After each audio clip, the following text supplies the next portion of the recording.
pepper, carrots, and then bawang sibuyas. So, let's go guys, luto na tayo. Kasi ate nagluluto ng chicken joy. Tapos ako, ito yung niluluto ko yung atay balunan.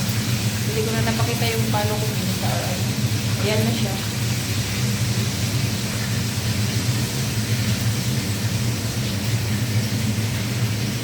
Guys, inalagay ko na yung gulay. Tapos papalambutin na lang natin siya. And then, lagay ko na lang mamaya yung atay.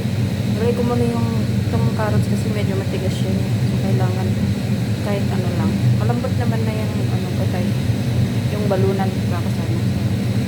And then, lagay ko na mamaya yung atay.